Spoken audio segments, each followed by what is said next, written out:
Hey everybody, it's Lebo with Lebo's Pinball back here on Target Pull trying to make a little more progress. And in one of our previous episodes, I was working on the pop bumper, trying to do a rebuild, and we got everything on the top side of the playfield taken care of as far as the pop bumper is concerned. But when I went to try to re-sleeve this coil, just because I wanted to make sure that the plunger was moving nice and smooth in it, I couldn't get the sleeve out because it was just stuck in the coil, probably because the coil's heated up at one point. May have had an issue, maybe even burned through some insulation. I don't know. I didn't really notice it being a problem functionally too bad before I tore into this project. But as I've gotten into this thing's looking pretty sorry. I mean, look at the plunger. I mean, look at the rust on that. That's looking pretty rough. Even the spring's got a little rust on it. This wafer piece, or whatever you call it, the fiber board, not looking good. Just a lot of little surface rust, dust, I like to call it. That's all kind of messy. The little coil stop here hadn't really flared out too bad, but still, again, it's just not looking real good. So I have ordered some parts from Pinball Resource, and now we're going to take a look to see what just showed up. So I knew all the parts that I was going to need to order to refresh this whole pop bumper. And wouldn't you know it, they've already put together a kit that literally had every single piece in it that I was looking for. You've got the metal yoke, as well as this, this fiber material. A new coil stop, so we'll be swapping that out here off this bracket. New plunger, that's going to look a lot better than this nasty old rusted up one. Even a new spring is in here, so we're going to go ahead and swap everything out and rebuild this. And then finally, I've got a new coil. Since I couldn't get the sleeve out of the other one, went ahead and just replaced it because I'm going to have to. It came with a sleeve too, in addition to the sleeve that came with this kit. But I'll just put that with my spare sleeves because I'm going to need it. It's a very common sleeve that's used in a lot of places, so I'm sure I'll still use it. So enough of my yapping, let's make it happen.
All right, so now the pop bumper is all rebuilt and everything's put back in place, and I think I've got everything adjusted fairly well. We'll know for sure once we get the game back up and running and operational.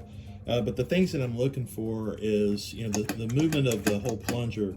When it comes up, is it actually hitting this end of stroke switch, which would, then basically that tells a relay to let the coil go back down. And then there's also the switch that the actual the skirt that actually hits, that trips the whole pop bumper to begin with. I like to try to set them up to be pretty sensitive, so I'm gapping the switch fairly close. The problem is you don't get too close where it's just it's triggering for no reason. But the other thing is you want to try to see if you can get the switch itself. It's a spoon that's on the end, to try to get it to where it's pretty well centered, not this way or that way, or you want it right kind of in the center, so that whenever the ball, no matter what direction it comes to, it's kind of the equal sensitivity or response, whatever. So anyways, I gap in that and also cleaned the switches with a tool to scrub the contacts. So as far as I know, I'm thinking that this is looking pretty good. And so now is probably a good time since we're dealing with coils and everything, let's go ahead and start switching over to the other end of the playfield. So let's take a look at the the flippers. We already did the pop bumper. The flippers, we're going to give them a rebuild. So just kind of taking a quick look at them. The coils were okay, but I'm wanting to put in just a little hotter coil. I'm going to go with the these are they call them the 5141 orange dots. So they make a yellow dot, which is more powerful, and then the regular 5141s, which is just a standard one, and then this orange dot is supposed to be somewhere in the middle. Exactly how much, I don't know. But I know that it's just a little hotter. The yellow ones are, it's not like they're overly hot either, but that one's kind of middle of the road. So that's one thing we're going to swap out. But basically everything in here is really going to get refreshed. So notice here, like if you look at this plunger relative to the linkage, you'll see, if I don't block it, here, let me walk over this way so I don't block it with my arms. One thing that happens is that this kind of gets worn out here in the middle. So you'll see a little bit of motion here between the metal plunger and this fiber link. That's just robbing power. And both of them have got that same problem. And it's just normal. It happens. It wears out over time. Looking at the other end of it compared to the bell crank, there's a little bit of slop there. I think there's even more slop here, but stacked together, it's definitely a problem. This side, yeah, same thing. Look, a little bit of slop here. So we're going to be putting in, lots of new parts here. I think I even got new bell cranks. Yeah, I think so. Yep, I did. So new parts there. The bushings, we're putting in new bushings. These end of stroke switches, they'll get replaced. Even the flipper bats, I got some spares in case I need them. I mean, not the bats, the actual shoes. That's the metal part that the bat sits on. The bats, we're definitely putting new ones on those, and then of course new rubbers throughout. I'm going with silicone for this game from Titan. All right, let's get rolling.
All right, so we got this flipper rebuilt and put back together. I don't have the actual shoe or the shaft that comes through. I don't have that clocked in the right position yet. So these little set screws are not really all that tight right now. I'm just kind of held it in place just to keep it from dropping out.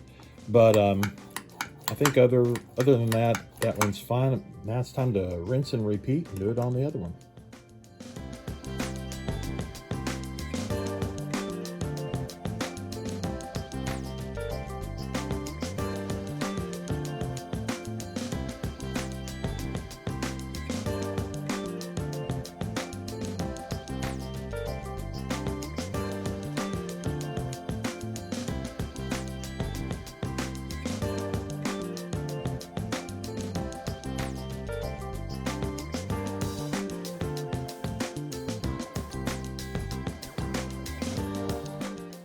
And ta-da, the other flipper mechanism has been rebuilt and coils put back in place.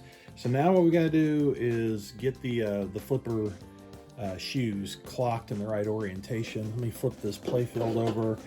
I've kind of cheated because I already kind of got them right about where I wanted them, but I want to go ahead and show you what my thinking was with this.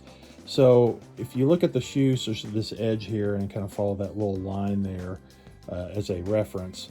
And then same here with this edge in the line back there. I've done that so that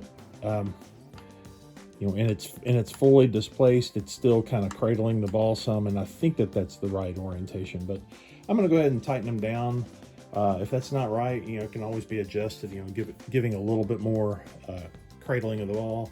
But I'm going to, just with those carefully in position. Oh, and by the way, I should mention there's a little bit of a gap up and down. You don't want them tight because it's going to end up, you know, binding on the bushing and just dragging. And so both of them have just a little bit of play. But that's also something, if you don't get quite right the first time, you may have to go back and kind of fiddle around with it a little bit more. But just kind of carefully leaving it right where it's at. I'm going to come through here and hopefully without moving anything with that shaft, just tighten down these set screws. And once I get one of them tightened, that should be holding it in place pretty well. Then you get the other one tightened to really lock it down. So there's that one. And let's get this other one locked down. A lot of times you got to really tighten these things down pretty tight. The flipper will start to drift sometimes just with enough ball hits. It, you know, it starts to kind of walk out. I won't get this just mega tight just yet. Pretty tight, but I want to be able to flip it back over and just give it another inspection before I really tighten it all down.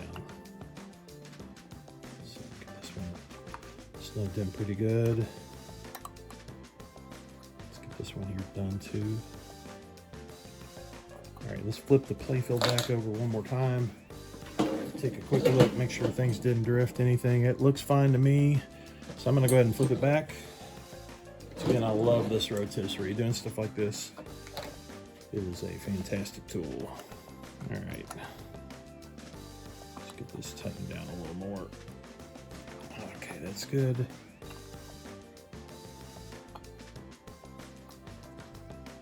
All right, good with that one. Let's go back here and tighten this one more time. And the last one here. And once I get done with this, then we get to move on to the fun part of putting the actual flipper bat on. Make it look nice. All right. Now it's time to put on the new flipper bats. And there is a left and a right just because of the artwork. Otherwise, they're really the same. I've seen it, pictures where people had them on backwards or something weird. It's like, why would you do that? I guess if it doesn't matter, you're an arcade, you just want to make it play. If it plays, it stays, all right? Well, we're gonna do it right here, so. All right, new screws, new flipper bats, new bands, new everything. So let's get this put in place here.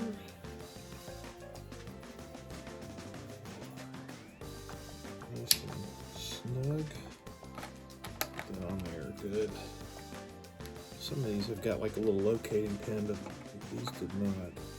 I mean, in addition to the screws, there's like, you got to do something with getting the shoe popped in there just right.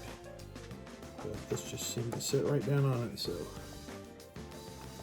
pretty straightforward. Just going to tighten this down, and we're going to call this phase of the job done. All right, folks, thanks for watching. We'll see you next time. We'll make some more progress.